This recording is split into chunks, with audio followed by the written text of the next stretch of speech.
ఎట్లా చూస్తారు అశోక్ సార్ దీక్షను? చాలామంది ఆయన నిరుద్యోగుల కోసం కొట్లాడుతూ ఉన్నారు, ప్రభుత్వం స్పందించట్లేదంటూ కామెంట్ చేస్తున్నది. సో ఎట్లా చూస్తారు అశోక్ దీక్షను కావచ్చు, నిరుద్యోగుల ధర్నాలు కానీ ఎట్లా చూస్తారు? మేము తెలంగాణ రాష్ట్ర నిరుద్యోగులు ధర్నా చేసుకోవద్దని చెప్పి మేము భావిస్తలేదు. మహాభారతమే ప్రశ్నలతో ప్రారంభమవుతుంది. మహాభారతంలో అర్జున్ని మునుమనవన్ని కుక్కనే ప్రశ్నిస్తుంది.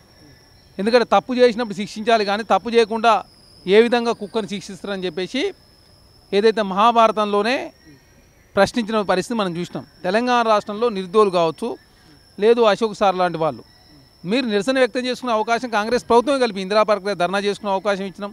సోషల్ మీడియా మీద ఆంక్షలు లేవు, తెలంగాణ రాష్ట్రంలో మీడియా మీద కూడా ఆంక్షలు లేవు. కానీ మీరు అనవసరంగా ప్రతిపక్షాలు ట్యాబ్లో పడొద్దని చెప్పి కాంగ్రెస్ పార్టీ కోరింది. అదే కాకుండా నిరుద్యోగులు రెచ్చగొట్టే ప్రయత్నం దయచేసి మానుకోండి. మీకు చట్టం ప్రకారం కోర్టుకు పోయే అవకాశం కోర్టుకు పోయారు, సింగిల్ బెంచ్ తీర్పిచ్చింది. టీజీపీఎస్సీ డబుల్ బెంచ్ పోయింది, కొంతమంది ఉద్యోగం వచ్చిన వాళ్ళు డబుల్ బెంచ్ చూసినాం. 2012 తర్వాత తెలంగాణ రాష్ట్రంలో ఉద్యోగాలు గ్రూప్ 1 సంబంధించి ఉద్యోగాల నోటిఫికేషన్ ఇచ్చింది తప్ప ఉద్యోగాలు రాలేదు.